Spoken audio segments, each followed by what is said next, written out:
अंकुश पवार, तालुका करमाळा, जिल्हा सोलापूर.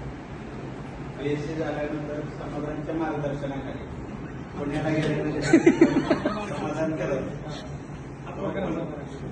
पुण्यात सेटल होता. त्याच्या मार्गदर्शनाखाली पहिल्यांदा लागला.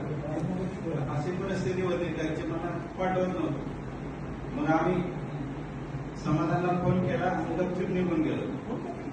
तिथं टाटा जॉन्सनला इंटरव्ह्यू दिल्यानंतर समाधान कसे 8 ते 10 दिवस राहिले.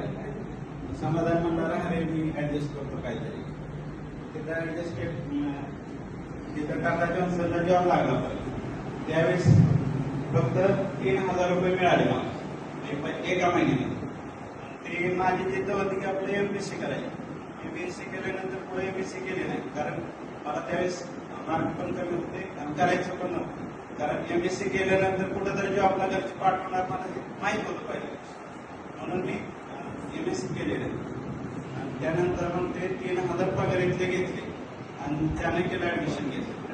त्याने केलं ऍडमिशन घेतल्यानंतर त्या काळी अशी परिस्थिती होती, पूर्व परीक्षा 1 वर्षाने नंतर निकाल आला. मी नितीन गोरे होतो सोबत. त्यावेळेस काय झालं, माझा पहिला PSIचा निकाल आला 1 वर्षानं फ्रीचा. मग तिथून पुढे अभ्यास करायचं म्हटलं की मेन्सचा अभ्यास नंतर मेन्स 1 वर्षाने मेन्स होते आणि नंतर रिझल्ट पण 1 वर्षाने होते. मग पहिले परीक्षा पास झाल्यानंतर मग ते मी ठरवलं होतं पहिल्यापासून, कुठलेही एखादी जरी एक जरी पोस्ट असली पेपरला त्यासाठी मी ऍप्लिकेशन करायचं. कुठलीही का असो, गव्हर्नमेंटची असू द्या, खाजगी असू द्या, त्यासाठी मी ऍप्लिकेशन करायचं. माझ्या रूम मधले पोरं मला हसायला पहिल्यापासून. पण मी कधी कुणाकडे मी घाबरलो नाही. म्हणजे आपलं संघर्षाने जीवन आहे हे मी पहिल्यापासून ठरवलं. त्यानंतर ठाणे तलाठीला मी परीक्षा दिल्यानंतर मला त्यावेळेस तिथं क्लोज 72ला लागलं. मला 70 मार्क पडले. तिथं पण मी पास आउट नाही झालो.